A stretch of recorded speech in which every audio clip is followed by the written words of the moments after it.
Ladies and gentlemen, welcome to the From the Back Tees podcast, a podcast from the Back Tees. I'm Jerry Lou, your co-host, and with me as always is our founder and leader, Zach Pencer. Zach, how in the hell are you?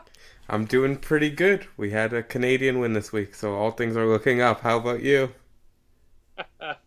I'm all right. Don't nobody worry about me.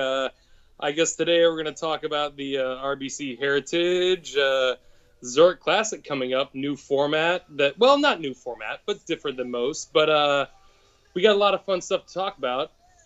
But before we get to that, let's dance a little bit.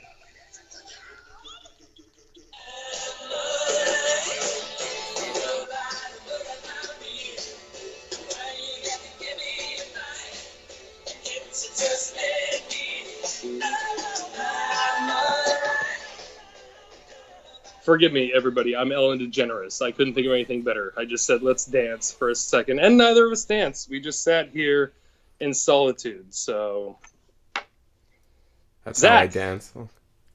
Did you play some golf this week? I did not play some golf. I'm back home in Montreal, so although they should be opening pretty soon, the golf courses. Hopefully in the next couple of weeks. You know what, folks? This is some terrible strategic intelligence on our behalf because we were going to share some golf stories right off the top, and I just assumed that Zach seemed like you seemed like you had one. I wish. Was just like, oh, clearly you played golf. Oh, I wish. Well, so what was we talking about? What was your golf story that we were referring to? My golf story? I don't have a golf story. I think you have a golf story. Well, I mean, I played some golf, I guess, but I have some golf news we can share, but we can save that for the end of the show with all our Twitter questions and our topics and such. So what happened last week? RBC Heritage, Harbour Town. I like Harbour Town. It has a spot. It doesn't have a spot on the golf monopoly board. I mean, in terms of old fashioned, right? It's one of the top ones out there. I don't know if it's on the golf monopoly board. I think it's Marvin Gardens, which means you could do a whole lot worse. That means you're the top yellow square. I mean, Marvin Gardens is yellow or orange? Yeah, you can at me all day on Twitter, folks. I have the Monopoly board memorized. Wow. It is Marvin Gardens is the last square before you have to go to jail, and Marvin Gardens is $280 and the most expensive yellow property. Wow, so we're gonna start a new podcast on Monopoly. Now that'll be something. Until it runs out after a few episodes.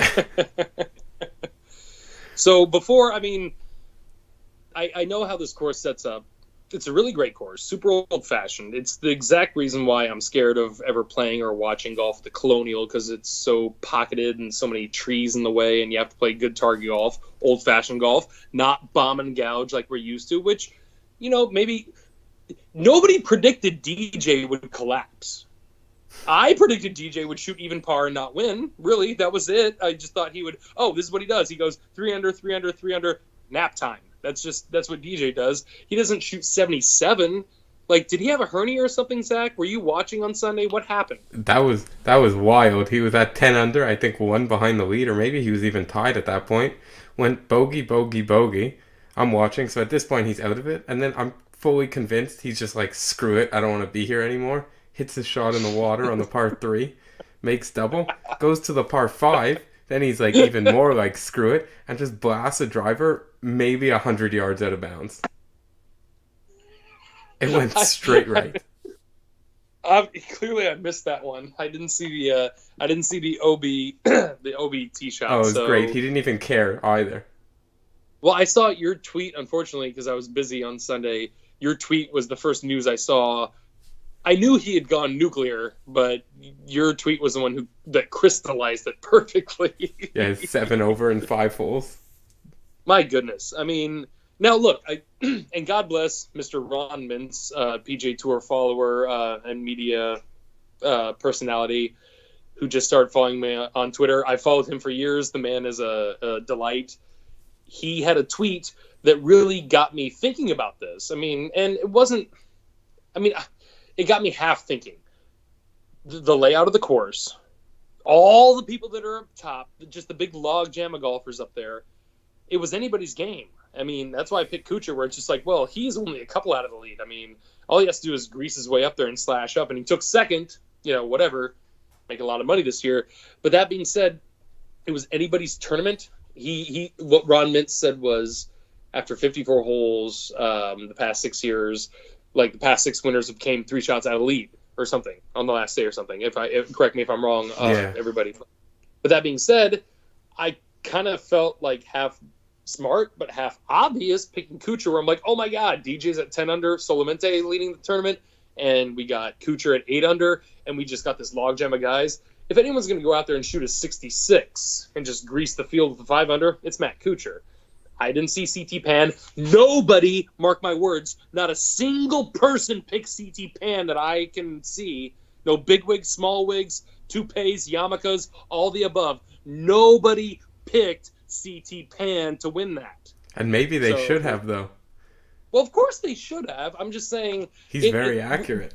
We all want to be, like, who wants to be right? Everyone wants to be correct. This is just, who wants to look cooler knowing the information. Nobody picked CT Pan. Heck, as far as I'm concerned, with the exception of you picking Hideki, I think Asian golfers are getting highly ignored.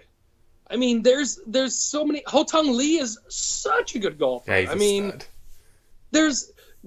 It harkens back to the days in the 80s of Jumbo Osaki, where I'm just kind of like, oh my God, this is a guy who's like 1 out of 4 people on a video game, and the Nintendo's first video game. Jumbo who? Nobody even knows this Japanese golfer or whatever, but it's like, no, this guy was great. He just didn't win. I don't know. Asian golfers often get overlooked, and that bothers me. It bothers me when anybody gets overlooked. It's not saying that, not to say this podcast has to go political or racial or whatever. There's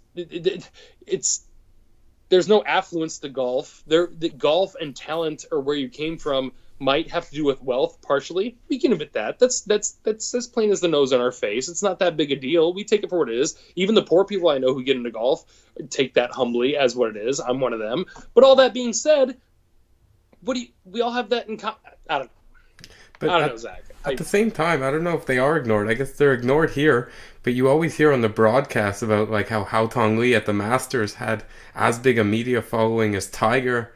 And I know Matsuyama, everywhere he goes, he has the biggest crowds, like as big as Tiger, with all the Japanese media following him. I guess the Americans don't. Like Ichiro had in baseball. Exactly. Very much so. Very, very much so. And you know what? That's so right, and I didn't even consider that. But that's right on. I like that. But still, at the same time, I remember almost wanting to pick CT Pan for a couple tournaments last year. Really, like he was just in the mix. It just these guys are good golfers. Whatever, like Japanese baseball pitchers in the MLB. Certain type of players, very methodical, slow, junk ballers, whatever. But guess what? It works. I'm not drawing an analogy comparison. I have no idea. I'm on a lot of Jack and Coke right now, so. Yeah, they've now gone back-to-back too at the Heritage. Satoshi Kodaira last year. That's right. Oh, God, that's right. And what I remember the most from last year that bothers me, unfortunately, it's like a haunting memory, was when the Heritage was over last year, was when I first remembered, oh, God, I missed the Harbor Town, because I always call it the Harbor Town. It's Harbor Town. That's just what it is. Exactly. I see 18. It's a tough 18th hole. It's Harbor Town, baby. It's just it's a dynamite course. Yeah. RBC must be pissed too, though. They had DJ show up. He's in contention, then blows it. Look, all the same amount of eyeballs were on the TV. It doesn't matter. And speaking of eyeballs being on the TV or what have you, Jason Duffner's video. I don't know if any of you out there saw Phil Mickelson's video driving up Magnolia Lane, talking about, here's the strategy for the weekend, going to hit bombs, with a good group. He named off the guys he was with.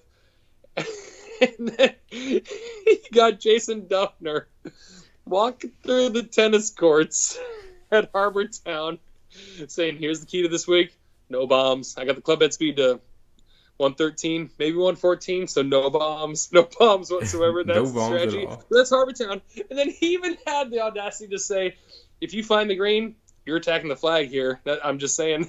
It's just... Oh, he's great. Which makes me want to slander the course a bit for saying, hey, yeah, he just said, if you find the green, you're making birdies. But then I go and look at the field. I'm like, where'd all the birdies go? Like, there's some, but nobody's slaying the course. Like, so that's when your Brant Snedekers come out, or you're like, your Ryan Moores or your shorter hitters or whatever, like the methodical grinders. Like Jim Furyk, does he not have 10 wins this tournament or something? I mean, he doesn't. But he should win every week here. This is his playground, technically, according to the dimensions. So, but Jason Duffner, quietly, and I've heard this on more than one occasion, one of the funniest, smartest, sharpest guys on tour. If anyone, I mean, I'd say follow him on Twitter. He doesn't do too much, but I mean, he even said, shout out to my sponsor this week. And he just showed his hat that he was wearing. He's not sponsored. And it was a Corona hat. It was a Corona Special Visor. Oh, he's great. It was old-fashioned white tall with the dark blue lettering. It was handsome. Oh, man. I love you, Jason Duffner. That man's so great. We need more Duff Daddy in our lives. But other than CT non-stick pan winning and the Duffner video and DJ not just collapsing. I mean, we can look at the leaderboard. There were a couple guys that shot 2 over or 1 over, which was a 72 or a 73. But DJ was the only Blue Angel who said, let's fly into the mountain. I don't understand. I'm not saying it's an easy course, but you can look at the scores. It wasn't incredibly low, but it was very trending in terms of just solid under par. Is there anything else to talk about? Yeah, well, I guess one of the guys I was shocked who didn't do well was Poulter. He went into the 4th round right up there, and then or what about Sabatini? It was the top 3. It was the top 4. They all just shat the bed. I don't know how to put it, man. Yeah, so I'm happy. I'm sorry, I always like a first-time winner. That's typically I root for the guy to win for the first time. I mean, it means so much more to the guys the first-time win than anyone else. Good point. That is something that's nice. I don't want to say so long it's not majors because everyone has to win their first major at some point. But this was a good tournament in that it was a course we all love, we're all comfortable with. It was post-Masters. I'll admit I wasn't like over Tiger saturated. I was a little over golf saturated. I mean, just in terms of what just happened last weekend is it's still. I mean, I'm still kind of recovering for it. Maybe the PGA Tour should have taken the 9/11 thing and just taken a week off or something. Just been like, you know what? Since Tiger won the Masters, nothing's happening next weekend. I would have been fine with that. Like my body still is recovering. Just delay every tournament a week. Well, just when Tiger won that one. So, if you have nothing else to talk about with the Heritage, let us talk about quite possibly the most fun new tournament on the PGA Tour, and it's not new. It's always the same tournament. Oh, before we get there, we got to bring up. You're trying to bring down my Canadians. We got to who? Brooke Henderson, big win this weekend. I apologize. That's right. Let's not move on. Let's still talk about my favorite LPGA Tour player, Brooke, becoming the what, Zach? So she won for the 8th time to tie the record for most wins by a Canadian golfer. I think it was Mike Weir, George Knudsen, or Knudsen. I don't know how to pronounce it. It's okay. He's only your countryman, so keep going. You're doing great. Yeah, and do you know how old Brooke Henderson is? Off the top of my head, this sounds bad as being my favorite LPGA Tour player. She's 24? 21. Wow, cool, considering I was about to say 28 at first. I'm like, no, reel it back. 21. She's played 100 events, has won 8 of them, and 39 top 10s. Who else has a track record like that? Do we have any, like, Annika numbers at all? I guess that girl, Arya Junta, whatever, with, like, 18 letters. Sorry to butcher it, but I feel like people could understand that I cannot pronounce that. Yeah, we know who you're talking about, absolutely. Exactly. She probably wins every second week, but no, that's bad. That's badass. I like that, absolutely. And one of the things I notice every time she wins, because she's a member of Ping, when they give her the putter in the Ping vault, I always enjoy that ceremony whenever they post it on Twitter. It's a lot of fun. I mean, she's got like 8 spots in there with 8 golden putters, and if for those who aren't familiar, and I could be wrong, and everybody who isn't hitting their dashboard or trying to at me at Twitter right now, when you're a Ping sponsored player and you're playing the putter of Ping, they make a gold one of whatever model you're using at the time and put it in a vault, and that's just their Ping vault of victories or whatever they call it. That's not a hashtag or a TM or a restricted. So Brooke's in there at least 8 times. I mean, she's got her own. She's got a big section. Yeah, who knows how many more she's gonna win. It's True exciting that. week So, so I apologize for brushing off the Canadians. That was not my MO. Story of our lives. What are we gonna do? I bet. You know what? That sounds pretty fair. I apologize. So this now weekend, we can advance. Zurich Classic of New Orleans. It is a I started to look up all the side games and everything that's going on or whatever, but all I can tell you folks is last year they switched to a 2-person format as opposed to individual medal play. And now, Zach, are you hip to anything special going on in terms of what's going on which round for the players on the PGA Tour? So I'm not sure about all the details. I know it's in my favorite city in the States, New Orleans. Go Saints. It should be exciting.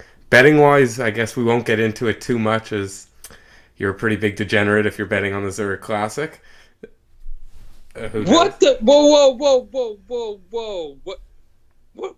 Degenerate? Whoa, let's at least pick a different word or I can defend the degenerates here. Come on. Hey, I'm like the biggest degenerate out of the group for sure. Look, there's not numbers. Don't look. I know there's not numbers on the tournament and we can't provide anything, but degenerate, unless we're talking about like the AC Beach Invitational for women's billiards. Excuse me, Williams. That's abbreviated. Hey, there's a big edge in women's that's when billiards. You're a degenerate. That's it. That's when you're a degenerate. This is the only tournament going on this week that we're paying attention to, and I'm sure Vegas will matriculate some odds at some point. But in the meantime, you have to be a degenerate to gamble on this. Honestly, this would be a lot of fun. Come on. Yeah, well, my take on the whole thing is that might be the most exciting way to watch it, because while it is a cool format and everyone wants new things, in reality, when you're actually watching it, how exciting is it going to be? I don't know. Like you said, I don't know how involved the players are, how badly they all want to win. Some are playing with their brothers, as we'll get to. Some are playing with their friends. Okay, so I get that. So it's going to be kind of a pro-am atmosphere. Exactly. I get that. But at the same time, it's different. It's like match play. Hell, it's like when the Invitational was Stableford up in Colorado. It was just like, hell yeah, it's a different scoring system where if you get a birdie, it's 2 points. Eagle 5, double eagle 8. And there was a double eagle in that tournament where it's just like, holy crap, the points just start to... That International, it was Rich Beam beat Shane Lowry and not Steve Lowry. It was Steve Lowry. I was just Shane's watching that where he made the double eagle. This was... Okay, I know this is a terrible tangent, but if anyone wants to ask me or no, this was my favorite moment in watching golf ever. Zach, have I ever told you about this? The 2003 International? No, but I was just watching video. Somehow it came up somewhere, that video, the Steve Lowry match. I don't know what you saw, but I remember what I saw. I only saw it once live. It was just on TV. I'm pretty sure it was 2002. It was 2002. I was going into my senior year in high school in America. And Rich Beam was a week later about to beat Tiger Woods by 1 stroke for the PGA Championship. And Rich Beam was the greatest golfer for 2 weeks ever because Rich Laser Beam the week before went to Colorado to the International Tournament, which is a Stableford event, or was at the time. I forget the golf course. But playing at altitude, things are a little bit different. And Steve Lowry, God damn it, Steve Lowry and Rich Beam both found themselves up at the top of the leaderboard in the 4th round, and it became one of those things where Rich was in the driver's seat the whole time, but Shane had the biggest roller coaster you would ever imagine as a pro golfer, in that it started with him hitting into like a greenside pond and taking his shoe off and hitting the ball out of the pond and over the flag and making a par somehow. And then on the very next hole, almost holing out for a hole-in-one. And then on the very next hole, holing out from 200 yards with a 6-iron. I remember distinctly, for a double eagle. And then I forget what happens on 17. And then 18, he comes up, and Rich Beam has been playing the whole time, and the group in front of him just battling back and forth, making birdies, eagles. These guys are just playing crazy golf back and forth, two no-namers. And Steve Lowry was on the 18th green, sitting on a situation that only exists in Stableford, where he had a putt. If he made it, he would win.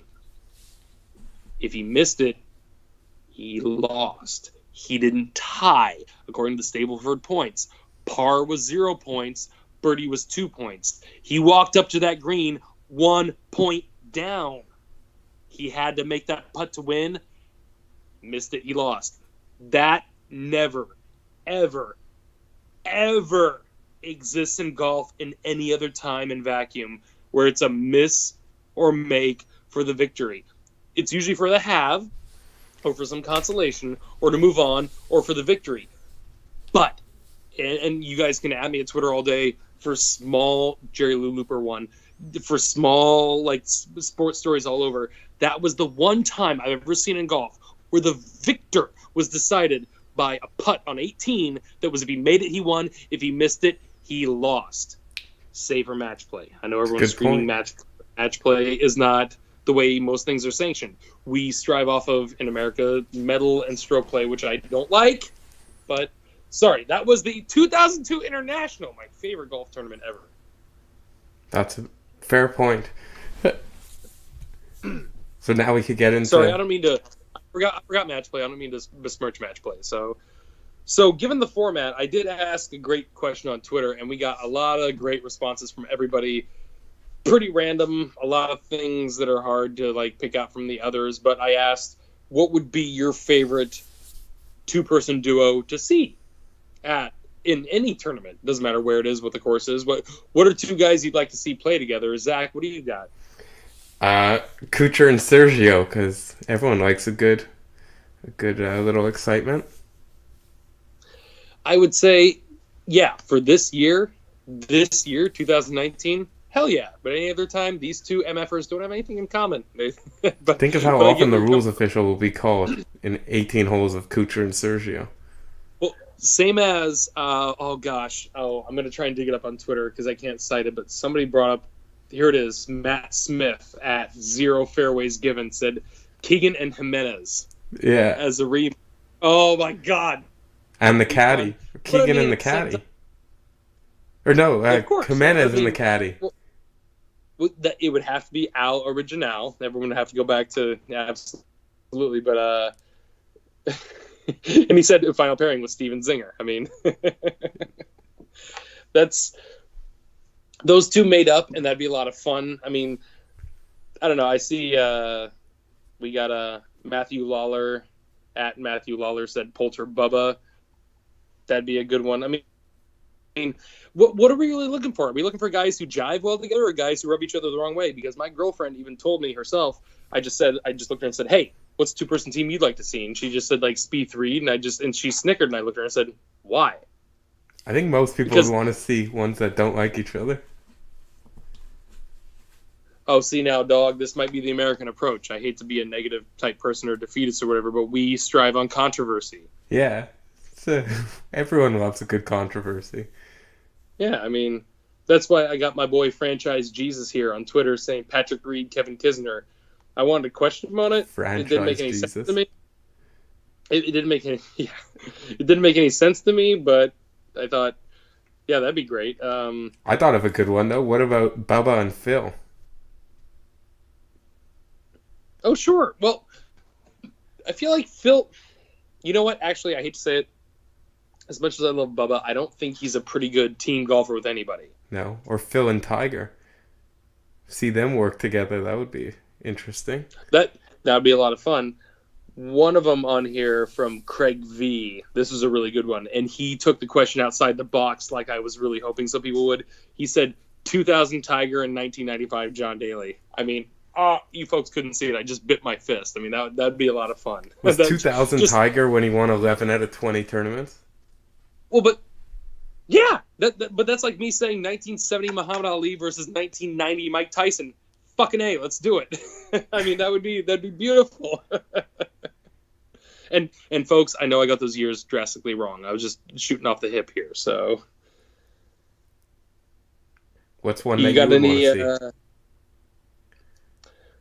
Well, I tried. I sincerely, I'm trying to think of a good one as I go here because I was trying to field so many answers. I honestly didn't come up with one of my own.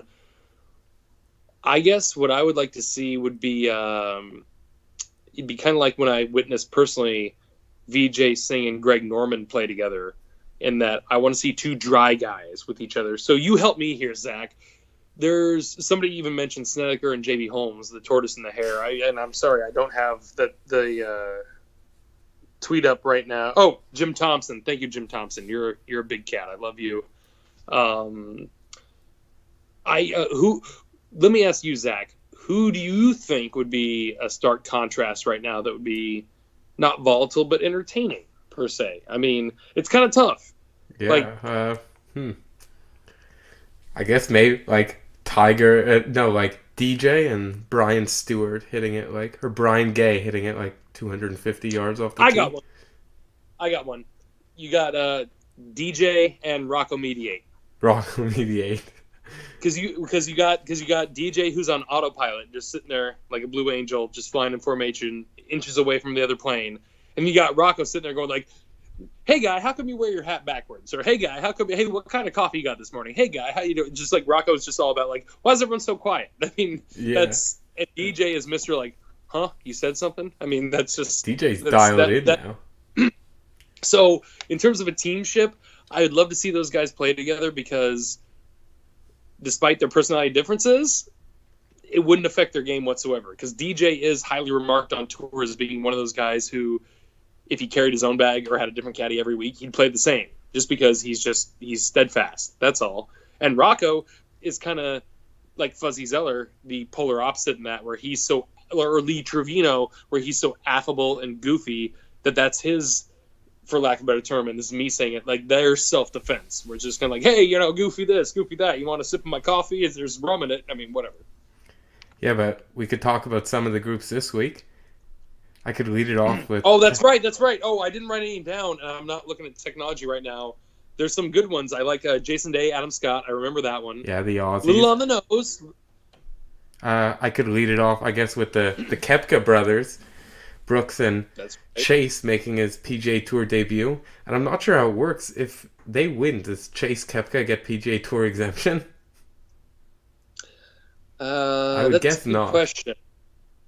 Well, that'll lead actually to another question we have coming up later in the show in terms of exemption. And I hate to say it, I'm sure he would get some type of, especially if him and his brother won. But I think there's Day and Scott. I think there's John. There's Davis Love and Furyk. That should be an interesting one. Oh, I didn't see that one. That's a good team. Yeah. I love those two. I think it's Sergio and Tommy Fleetwood. Interesting. Was that a forced pairing? Because, I mean, I hate to say it. I feel like that could be the winning team. We're not looking at odds. Sort of seems like it. Right now. When I saw those two names together, I'm like, why shouldn't those guys win? There's some odd pairings, like John Rahm and Ryan Palmer. I don't know how those two end up together. Keegan's playing with... But that's why when going back to Sergio and Fleetwood, I'm just kind of like, well, why are those two guys together? But then part of me is kind of like flicking two sparks together. I'm thinking, wait, who cares if they're together? I think that could work. So yeah, so I was wrong about not Furyk. So much for Rahm and Palmer. It's even better than I thought. Davis Love is actually playing with his son Drew Love. And okay. Furyk is playing with David Duval. Back in action. You're right, Zach. It is better. David Duval is playing golf. Oh, the poor guy. I hope he has goggles on for the pollen. It's rough this time of year. The Canadian group of Connors and Hughes. That's right. I do like those guys. They ditched Adam Hadwin, who stuck with Aaron Baddeley. They left him behind in the Canadian group. Going back to Connors, though, he's playing hot. He's playing hot right now. Yeah. You didn't hear it first. Playing good. He must be having the greatest Monday qualifier season in PGA Tour history. I think he has 4 Monday qualifiers and like a win. A T4. Oh yeah, he's He's definitely Eye of the Tiger, and this month he is striping it for April. I'm seeing if we got any other interesting ones. We got Steven Yeager's back in business. I like that guy. KJ Choi, you see, he's back. Now hold on. That's why we like the snuggle blanket of Harbor Town, folks. You like Duffner said, no bombs. That's the greatest course for KJ Choi to come back on. Well, okay, look, don't get me wrong. KJ Choi is one of my top 10 favorite golfers all time, easily.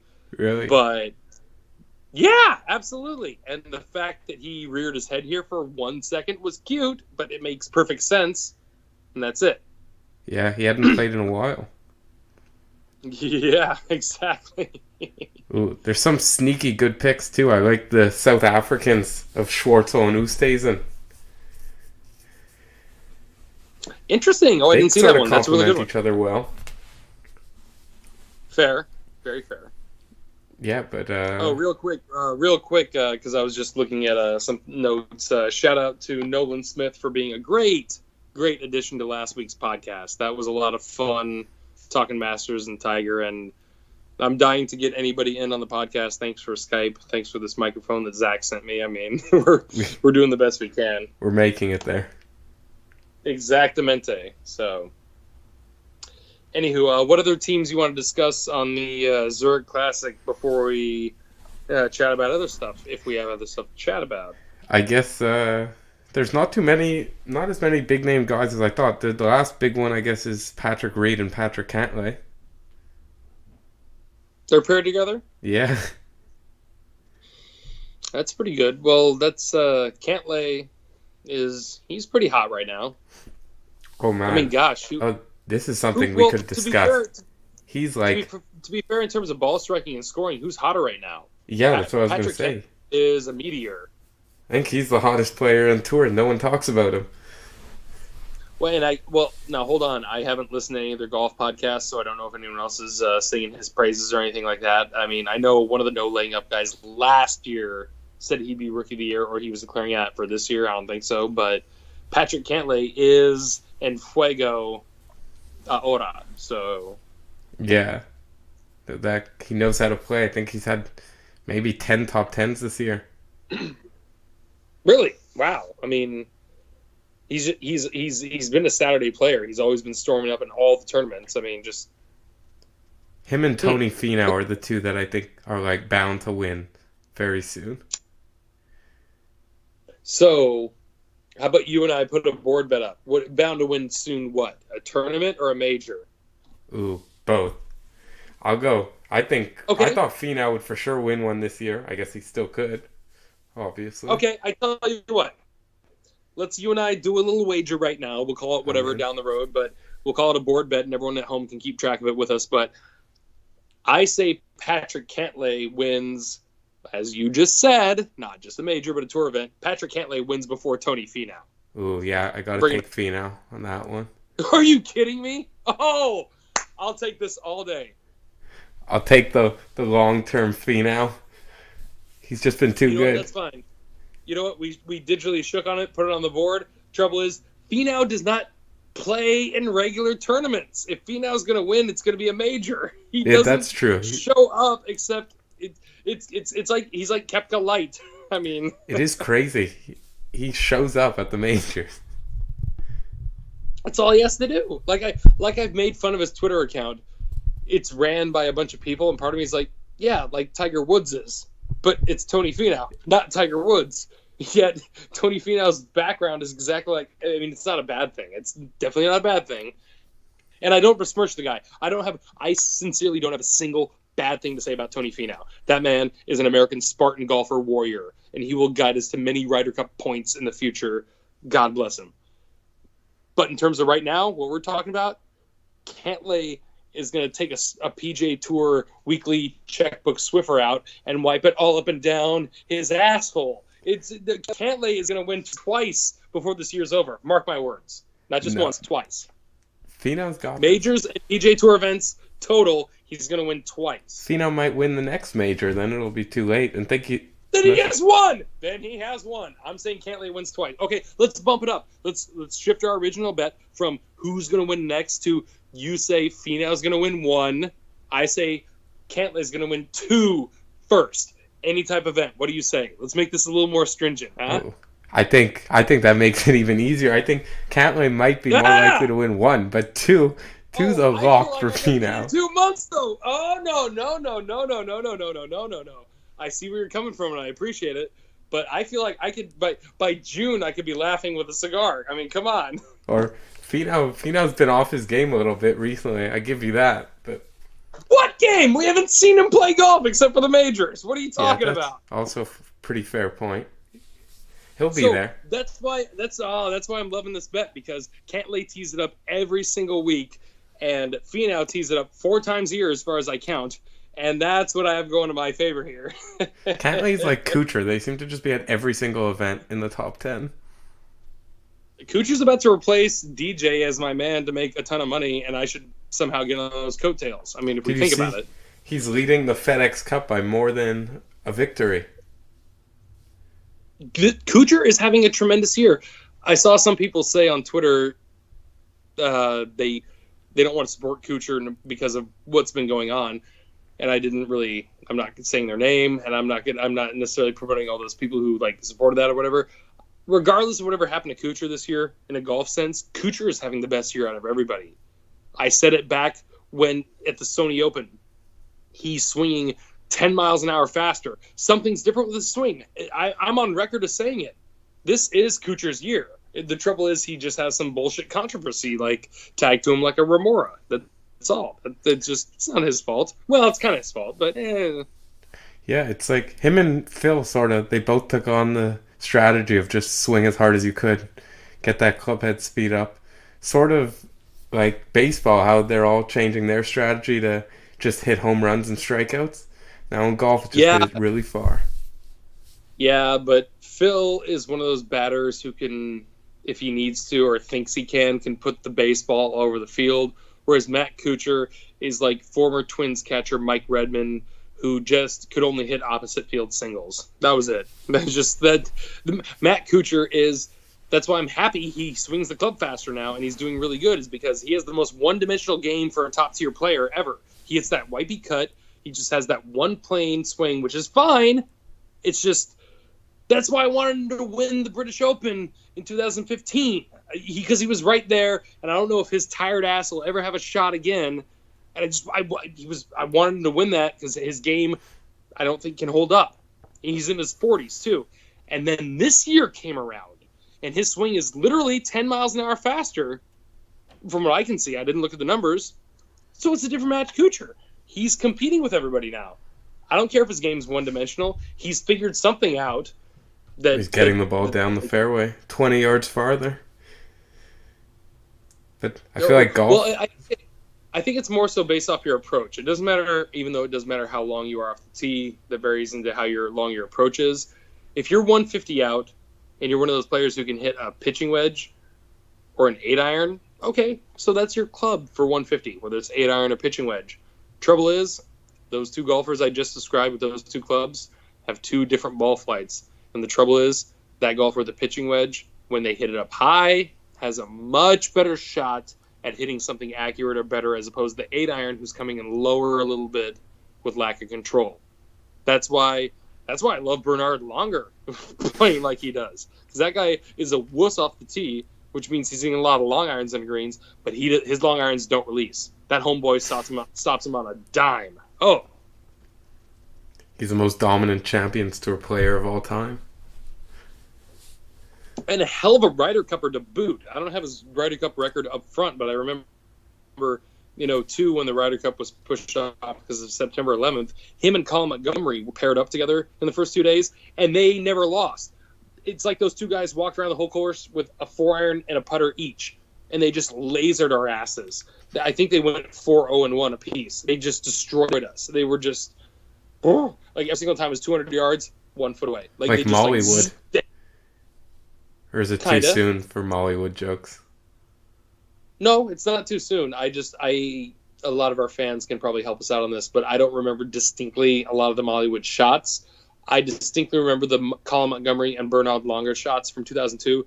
Those guys, it was like, if any of you out there play Call of Duty or play online games like first-person shooters, and like everyone has like the headshot bots on or the kill bots, that's what Montgomery and Longer were doing. It was just like the second they teed it up, once it was airborne, you're like, it's from the hole. That's just what it did. That's just said for 3 days.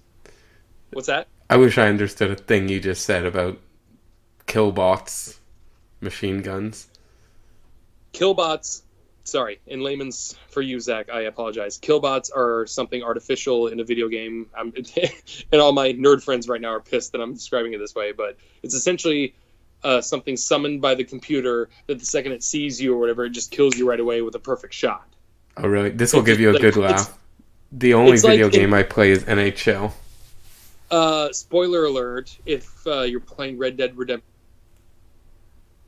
2, which I'm not, but somebody told me this, if you're at a certain part in the game and you try to go to a certain part, like you try to go to Blackwater or something, and when you cross a certain line, 100 people show up and all of them are just like A+ accurate and kill your ass right away. That's what a killbot is. That's what, like, just like you cross a certain line where the computer's just like, you're not living right now. We're like, just everything just hones in on you. That's what Montgomery and Longer were in 2002. They killed us. They destroyed us. They hit 4-iron after 4-iron, par 3, par 4, layup, whatever, to inches from the cup every time. And those bastards. And they were like 40 years old apiece at the time, written off. Like, not even like Longer champion status, because like Montgomery's not doing anything right now, obviously. But these two guys showed up unassumingly. Oh my god! And they just whooped our asses handily. I'm kind of impressed. That's why I'm not upset we lost, because how beautifully those guys paintbrushed us. It was so bad. Anywho, I'm sorry. That was I went down a rabbit hole there.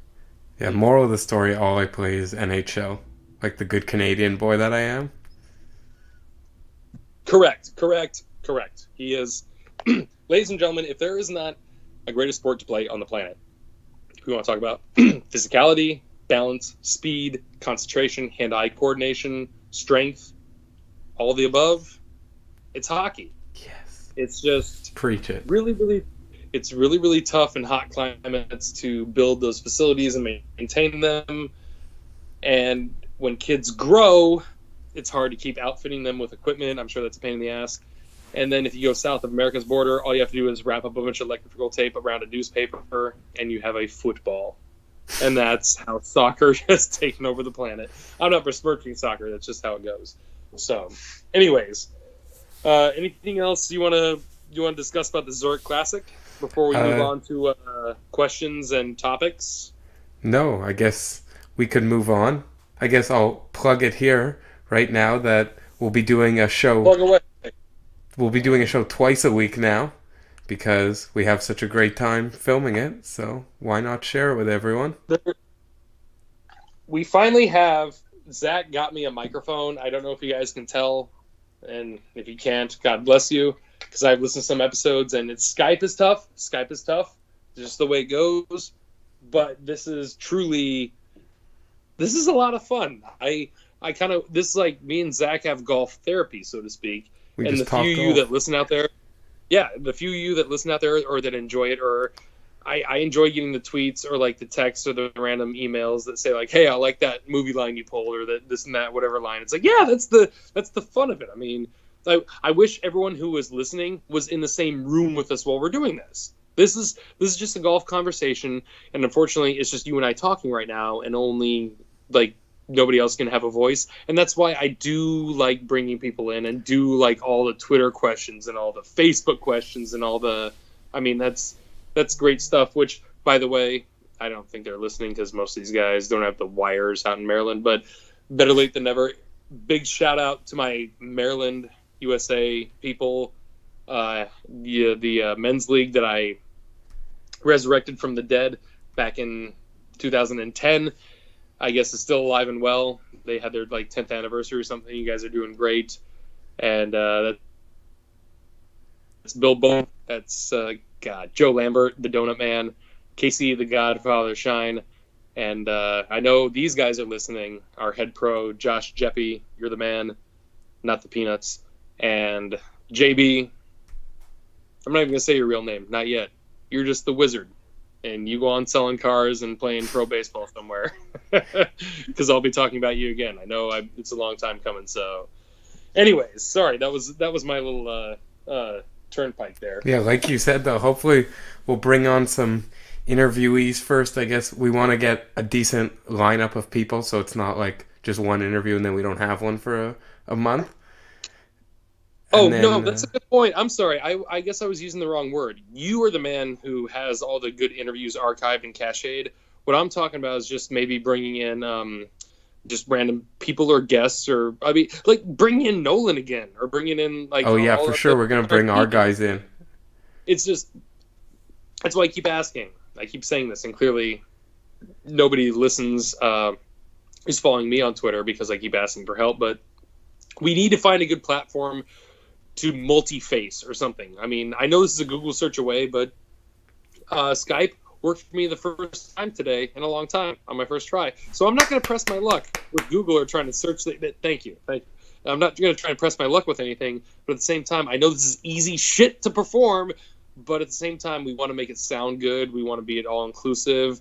I mean, shucks, I'd like our podcast every week to be our whole team if we could like arrange it properly. I mean, that's the fun of it. I mean, having Nolan on, Christ, that was such a great time. I mean, yeah, it's great for me. I find. I guess you get to talk golf and deal with golf all the time.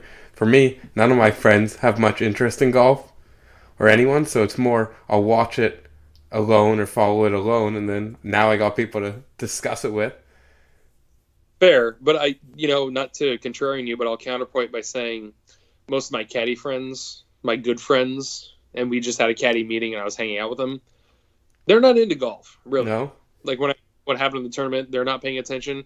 And every single golfer or guy, this is mostly guys that I caddy for, they usually ask the same question or the same story or the same topical thing, what's going on. So it's a very stark contrast in terms of the people I peruse with don't care about golf.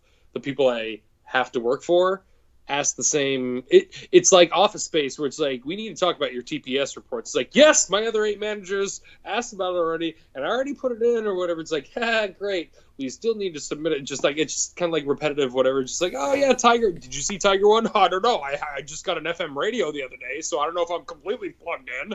I mean, sorry. Fair point. I kind of put a pin in that and stopped. I apologize. Anyways. So yeah, moral of the story is we're going to be doing 2 podcasts a week. It's a lot of fun. And I haven't even addressed like some people I've run into on Twitter that have stirred up some ire in me. I mean, believe you me, I've paid for counselors. I'm trying to find a medication out there and nobody's giving me one. But in the meantime, there's some people on Twitter that are just upsetting to me. And like I even said it earlier today, Amanda Rose, whoever the hell she is or whatever, I don't even follow her, but she and I got into a tiff a couple days ago because she put another post up saying, I've tried to watch Game of Thrones 15 times and I can't get through the first 5 minutes. And there were a lot of comments there saying, like, put down your phone and watch it. It's a good show. I wasn't even advocating that it was a good show. Like, I feel like I'm like a big Game of Thrones pimp here or whatever, and I'm not. I'm a pimp of don't be stupid. And her tweet was all about, like, look at me. I keep trying to do something and I can't, and just look at me. So I lashed back at her, and she, like, lashed back at me because I lashed back at her saying, like, hey, you know what's cool these days? Talking about how you don't do something. And then she, like, tweeted back at me saying, like, are you happy being an old coot? What I said was, you love attention by saying I don't do something. And she said, like, I love the attention I get. Do you like being an old coot? And I'm like, I love being a, quote, old coot, if that means I don't have to be like, look at me all the time. I'm sorry, I just don't do that. I know there's a lot of people who have said they've looked at my Twitter profile and they say, oh, you are all about yourself. I'm like, no, I'm not. I'm about sharing fun shit. That's it. Even if it's a golf swing about me, the only thing I shared about it was the angle or like the funniness of it or like the sunset or something. It's not about what I do. I'm an 18 handicap, I think. I don't know. I don't care. It's about promoting fun and earlier today, a couple people on Twitter just liked a couple things she said that was. I just blocked somebody that I wasn't following. That's how bad things are getting. Yeah, that's a wild move. I think I might just put this as my pinned tweet. I just discovered the block button because I'm not even like being controversial or political. I'm just tired of bullcrap. I'm just tired of seeing stuff where I'm just like, no, because I want to reply to that and say, you're an idiot. No, you're an idiot. No, my God, read a book. Oh my God, what's your problem? And I just should be like, just 9. Just put up like the whole front. Twitter's adding a lot of hate to your life. That's what I'm getting out of this. Possibly. You know what, Zach? You might not be wrong, even though that's great grammar. But that being said, Twitter is my only social media outlet. It adds great joy.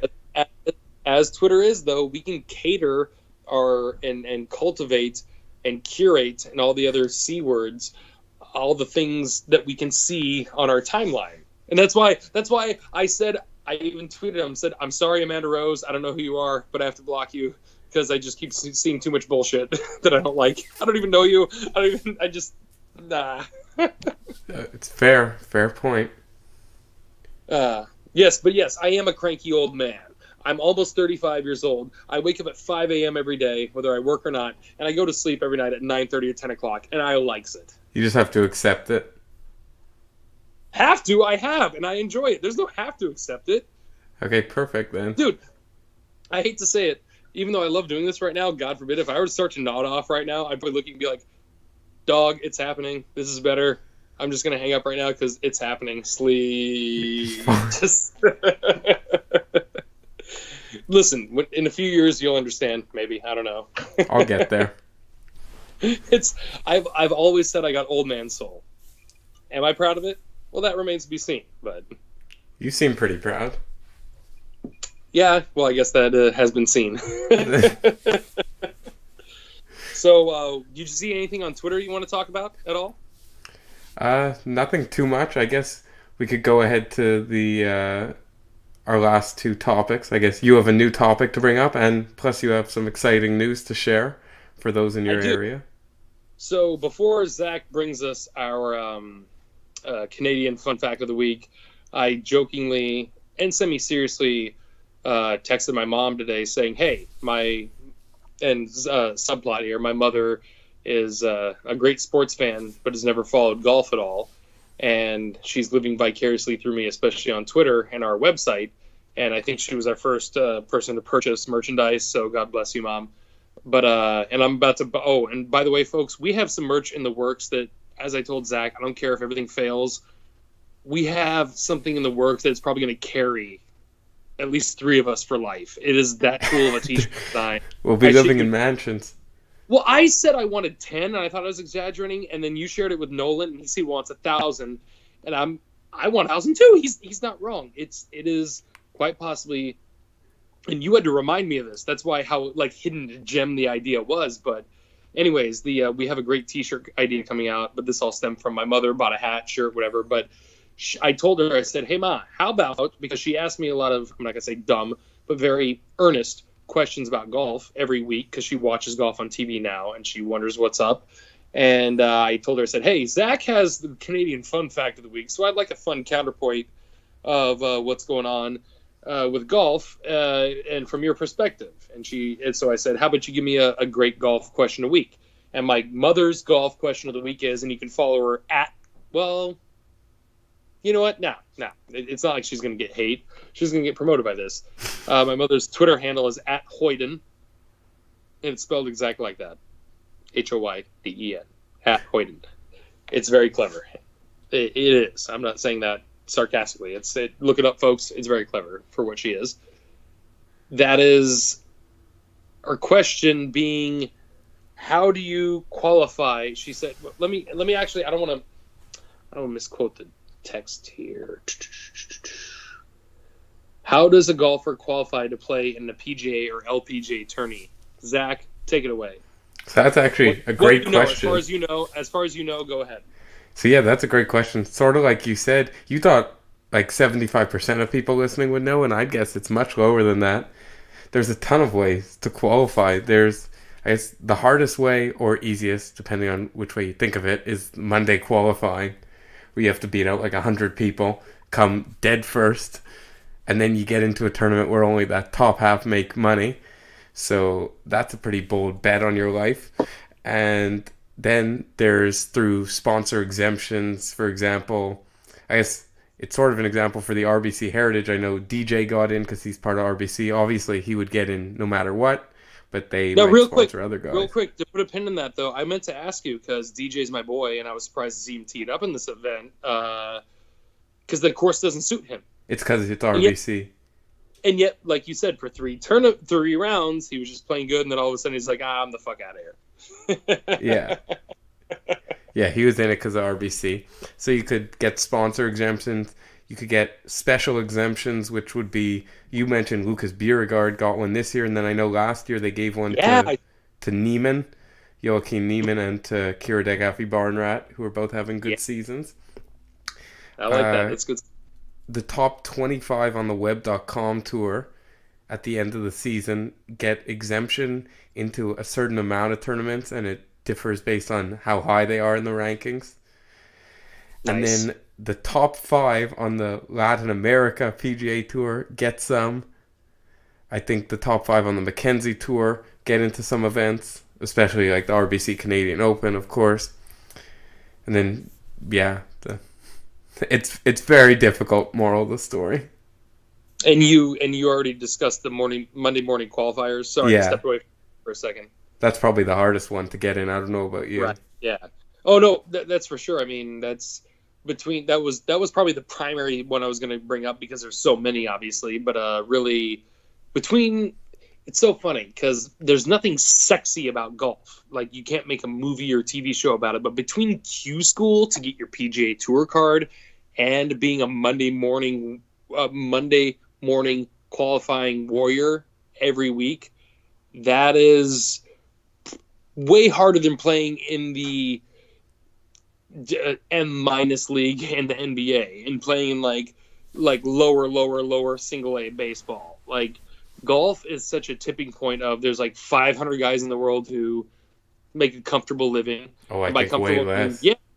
Well, I mean, by comfortable, I mean their bills are paid, and they like. Then again, okay, picture it like this: there's Charles Howell III. This guy doesn't need to work as hard as he does, but he does. That's just his work ethic. There's nothing wrong with that. I mean, it's just the way he is or whatever. But I do know a lot of guys. Let's go back to the year 2000. Brant Jobe, who was the 100th. He ranked 100th on the money list on the PGA Tour. He made enough money to make a living, but he also had a construction company on the side. You know, he just kind of like ventures, whatever. It's just, or how you brand yourself. I don't know. Yeah, that's why I guess Corey Connors Monday qualifying to a win. It's like remarkable how much he had to go through. I know he made a 40-foot putt on 18 just to get into a playoff in the Monday qualifier, then beat out 6 guys in that playoff, and then finish first. The guy's a grinder. And Zach, remind the folks where he's from. Canada. Oh, shout God. Canada. I thought you were going to say Fort Lauderdale. Okay. That would have been great. Tampa, he's from. So before I not to usurp the podcast for any news, because we're going to run a little long, but as we decided, we kind of thought to ourselves, we're trying to keep a tight time limit to things, but really, if we want to enjoy ourselves, and if you guys don't enjoy us, obviously you've stopped this long ago, or you've unsubscribed or whatever. But if you guys want to vamp with us or enjoy things with us, the whole point is for us to keep going or whatever.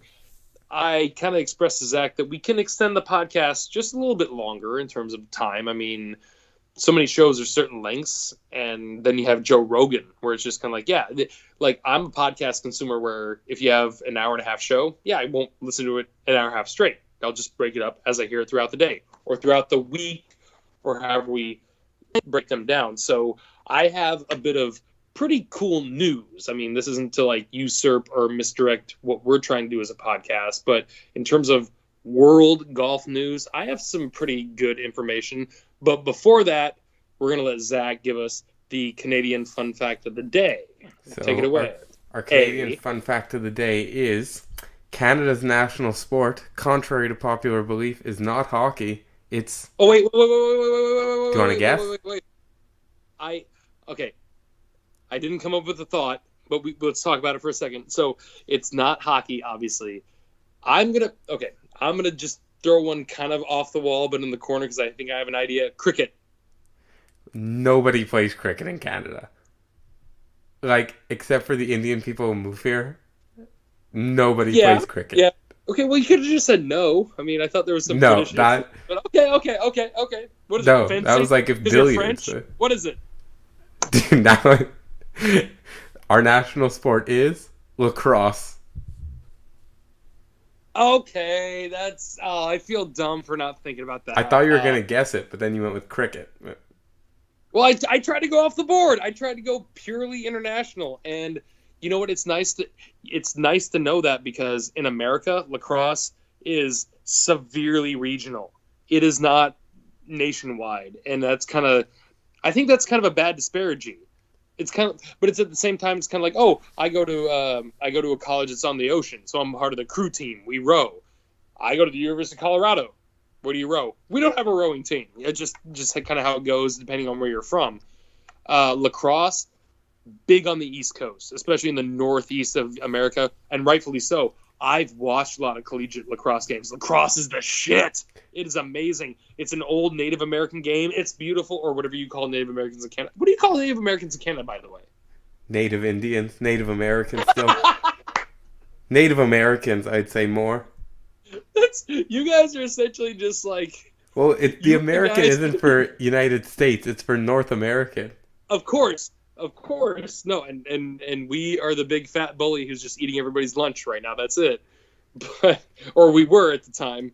But the fact that that was to me a total Canada move, where I feel like you guys just kind of lean back and put your hand up, but put a finger behind it and say like, "Oh, not me, but that guy."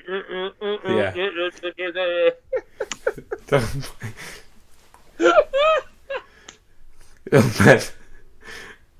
More. So lacrosse is a beautiful sport. If anyone can watch lacrosse, it's way better than field hockey, and it's way better than cricket too. The crazy move though is most people in Canada don't play lacrosse. It's not because it's so popular here. Like I've never played lacrosse, or I've played it once. I think when I was at like camp in the States. It's not our biggest sport, even close to it. But you also told me, and this was news to me, that the CFL, the Canadian Football League, which is the only thing America thinks you guys know how to play, is in the rural areas, which I wouldn't have thought. Exactly. Because in America, there's no comparison like that. In the rural areas in America, you have less sports coverage or connection. Whereas like in the cities, you have 1,000,000% more, or at least kind of. Because growing up here on the southern Oregon coast, I live, in terms of National Football League standards, I live 500 miles south of the Seattle Seahawks and 500 miles north of the San Francisco 49ers. And when I was growing up, that's just like nobody owned their stuff. Nobody cared. We had the Portland Trailblazers, and that was if you were into basketball, and they were still 5 hours away from us. That's just, I know it's way different in Canada, but you guys have a lot more going on. I wish it was curling, actually. Curling would have been the best. Even curling. I guess curling's getting somewhat popular, but like, I've never done it in my life, although it seems sort of cool. But yeah, like the CFL. It's just gigantic shuffleboard. That's it. That's right. Yeah. So now we can get on to your exciting news. Break it for us. It's not necessarily that exciting, but anyone who's listening to this, you guys have the privilege of hearing it here first, unless any other caddy who was at our Bandon Dunes caddy meeting a couple hours ago is doing a podcast right now. But to catch everyone up, I'm a caddy at Bandon Dunes Golf Resort in Bandon, Oregon, USA, and we have 4 18-hole golf courses there and a 13-hole par 3 course there. And in our meeting today, our director of golf explicitly gave us details on our newest course that's opening for the public coming up. Now, before I get to specific course details, I'm going to be brief with the history. Excuse me, while I'm burping up Jack and Coke. When Bandon Dunes, Mike Kaiser first came to the Southern Oregon coast in early 90s, 1991. He was a billionaire from Chicago who was made his fortune in American recycled greeting cards. And if you all know Hallmark and what they charge for a card and what people pay for them, you get how he made billions. That being said, he decided to make a golf course based off of his favorite holes he saw in Ireland. He was still and Bandon Dunes for 2 or 3 years served as a private course for him and his friends. That's all it was. And in 1999, it went public. And in 1999, when it went public, 2002, Pacific Dunes was built and it went public. They had 2 18-hole courses there. He had a course up on the Whiskey Run Bluffs where the old windmills used to be, up north of public access, that was called Sheep Ranch, because he had a big thing about no golf carts, no nothing on the grass, make it as natural as you can unless somebody has an ADA injury. So he took that to the nth degree on Sheep Ranch, and he didn't even allow mowers out there. It was sheep eating the fairways, sheep sleeping in the knolls out there. That's why it was called Sheep Ranch. It was 12 holes. It was old-fashioned match play style like 500 years ago, where if you and I played a golf hole and you beat me, we took 2 steps from the hole and you teed it up and you looked around and you pointed at the next target and said, that's the next hole, go. That was Sheep Ranch, 12 holes. Flash forward to now. It's not a new golf course. It is a course being renovated by Bill Coore and Ben Crenshaw, who did Bandon Trails and the Bandon Preserve. Beautiful courses, and this is their first crack at being on a cliff or a Pacific Ocean like this venue they have made. And these are the parts I want to share that I'm popping off about the most. All 18 holes, you can see the ocean. 9 greens on the cliff. 9 greens on the cliff. Cabot Links in Canada can't even boast that. Bandon Dunes and Pacific Dunes put together doesn't have that much real estate on the cliff. They're calling it, if you didn't catch Matt Janella on Morning Drive, Ballybunion. Take 2. Bandon Sheep Ranch. It's a mouthful. That's bullcrap. It should just be called Sheep Ranch. But once we heard that you might call it something else, we were scared. We're glad it's called BBSR or whatever we're going to call it or whatever. But no bunkers on the course. 0. Caddies will be able to play later this year. There is no specific opening date, but in 2020, probably around the U.S. Amateur, we're talking May or June of next year, it will be open for the public, limited rounds. This is specific information, people. I'm not going to get sued saying this. I didn't sign any waiver. It's only going to be available to people who had already played 18 that day, and you have to get a caddy. There's tons of stipulations. Wow. You have to jump through the hoops. But I can't think of a course opening right now in America, right now, a year from now, 2 years ago, 2 years from now. This is it. Sheep Ranch, I think, is the course that is opening right now in America that everyone's hot about. And in terms of us at the Bandon Dunes Golf Resort, this one, and I've only seen it from afar, will most definitely be our crown jewel in our crusted nutsack of amazingness that is the Bandon Dunes Golf Resort. How many courses are there? Is this the 6th course? This will be the 5th 18-hole installment. And because we're getting so big, they're talking about putting in another caddy shack out there, an alternate restaurant. This is all ushering in things to move the resort from the headquarters and stalwart place that it is into a more permanent spot that's even bigger. Bandon Dunes, ladies and gentlemen, and I love you, Mike Kaiser. I really hope you're listening to this podcast, because I played golf with you back in 2002 and with your son, and we had a great time playing 18 from the championship tees in the dark, and I won with a birdie. You don't remember? But anyways, Bandon Dunes is a freaking blessing upon the earth here in Oregon. It just so happens that the southern Oregon coast is exactly like Ireland. Half of it's because Lord Bennett from 1870 in Bandon, Ireland, sailed over to a place in Oregon. It was in Oregon at the time. Actually, it was. But he named it Bandon, Ireland, Bandon, Oregon, whatever. He brought his gorse there. With the climate, it's the same exact thing. It's hard to get to, folks. It's super expensive, but we have a gem, guys, in terms of, links golf. If you can't make it to St. Andrews, make it to Bandon. It's really the same exact GD thing. Anywho, that was the news about the Sheep Ranch. I don't know if I can tell you anymore. I learned a few things at the meeting, but I knew leaving that meeting that was fresh information. And I mean, some of it's old information, but 9 greens on the ocean cliffs. Like, Bandon Dunes has 2 approaches to the ocean and then 3 holes along the ocean. And Pacific Dunes has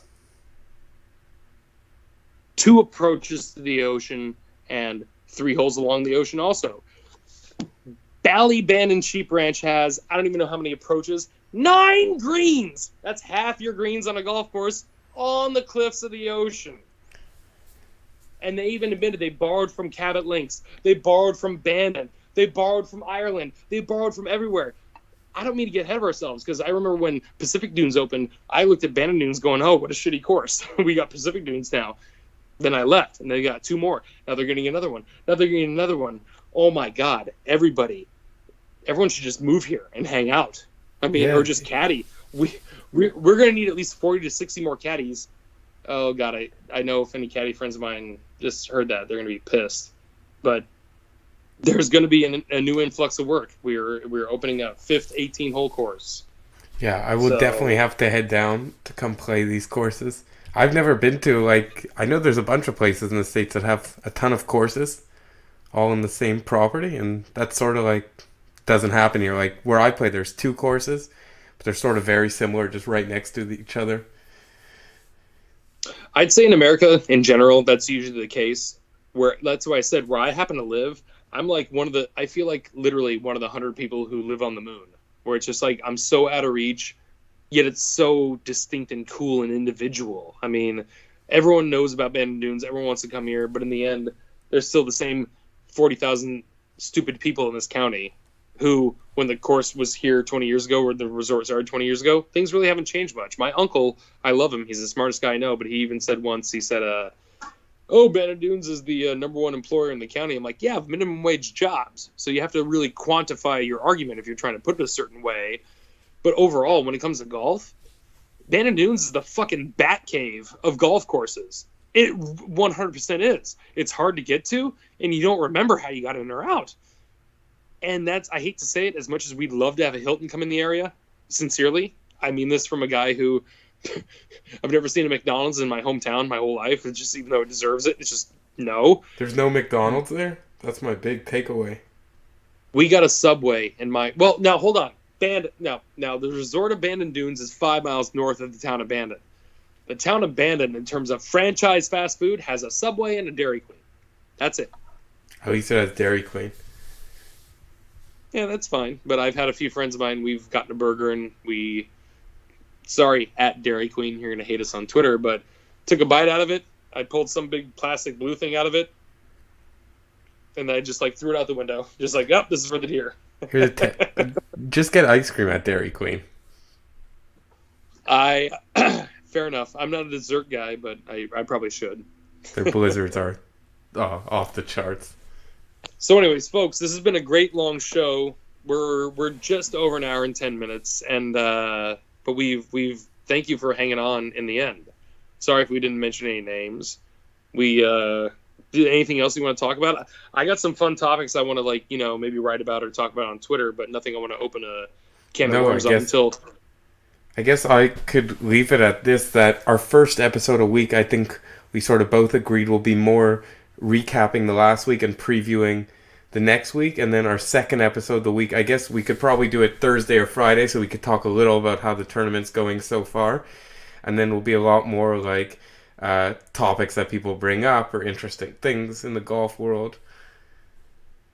And that's exactly perfect. I mean, that's, if we can exactly subdivide, we have a lot of fun stuff to vamp about and have a good time about or whatever, and yeah, that's probably the most appropriate way to do it. I mean, we're not going to do it daily, but then, yeah, I mean, we don't want you guys to get tired of us either, to be fair. Yeah, come on. No, learn to love it, as Mother says. Are you wearing what shirt are you wearing? What are you wearing? This is a LA Angel shirt from my time going to see Vlad Guerrero out there. Shout out Montreal Expos. Well, you know what happened at that game? 2 home runs for Vlad. My girlfriend, her favorite team is the Angels, behind the Braves. So I kept seeing the top of the halo. I'm just like, is that a stupid is that like a weird promo Toronto shirt? Uh, Is that like a weird top of your? It's cute. Yeah. Go Halos.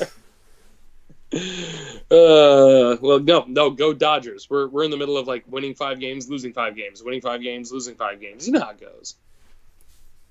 Yeah, no, I definitely need to head down there to play some golf and drive 5 hours to Yeah. watch baseball. Well, now that's the trouble around here. I mean, and that's exactly what the Bandon Dunes Resort kind of preaches, or they don't preach. It's just kind of the way it goes. It's golf, eat, sleep, repeat. That's it. I remember golfers asking me on a Saturday, they're like, "Hey, where can you go watch the UFC fight?" And I kind of looked at the other caddy, going, "Hey, where can they go watch the UFC fight? I don't know where they can watch it in town. I sincerely don't know who has the UFC fight. Are there bars in town? I don't know what to do. I mean." So we told him, go to the casino, because there's a half-shitty casino in Coos Bay. But Fair point. I guess we could leave it at that. So, thanks guys for listening. Subscribe if you aren't. 5-star, help us out. Zach, where can we find us? You give us some plugs. Go. Oh, so the podcast, we're doing it through the Michigan Sports and Entertainment Network, and you could find us on iTunes, Spotify, Google Play, Radio Public, basically anywhere there's a podcast, you could find us. And as a matter of fact, if you're on some very specific app that we don't know about, you could let us know and we'll get it up there. Oh, yes, please do. We want every crack and crevice filled here. I don't care if we only have 200 fans and 2 are missing out. We want to make it 202. Really. I mean, we could get it up anywhere. As much as people want to, like people who want to make a website or an industry or a podcast or whatever, they want to cultivate an audience. We want to cultivate a community here, or at least that's what I want to do. No, for sure. Most of you guys, and I'm doing better at trying to follow the rest of you, but every single person who follows me, I try to follow back, and we love to mix it up every single time. I mean, somebody even called me out for calling out Amanda Rose, that bitch, but forgive me. But yeah, that was fair language, I feel. But at the same time, I played it off like, yeah, that's funny. Like, I'm getting on her case, and he's just like, what are you doing? I'm like, sorry, yeah, I'm getting on her case, yeah. Yeah, if you don't have haters, no one's paying attention. Come on. All right, so hopefully you folks will be able to tune into us. You can find me only on Twitter, at JerryLouLooper1, and that's the number 1. And then the rest of it you can find on our site. And hopefully you'll be hearing us in a couple days when we... Wait, are we going to do another podcast this week? I mean... Yeah, this one will be up... New Orleans, we can just like talk other golf stuff. I mean... Exactly. We're recording this Monday night for those listening, and it'll be up Tuesday afternoon. And then we're going to record one... We could record Thursday or Friday night and get it up Friday or Saturday afternoon. And we'll try and keep a constant schedule. Or at least an inconstant schedule. Or that. Well, so long as we enjoy it, and you guys don't chip into us enjoying it, and maybe you enjoy it a little bit, I think we'll all have a good time. So, unless Zach, you got anything else to say, let's take it away. No, that's all. Oh, sorry, it's kind of loud.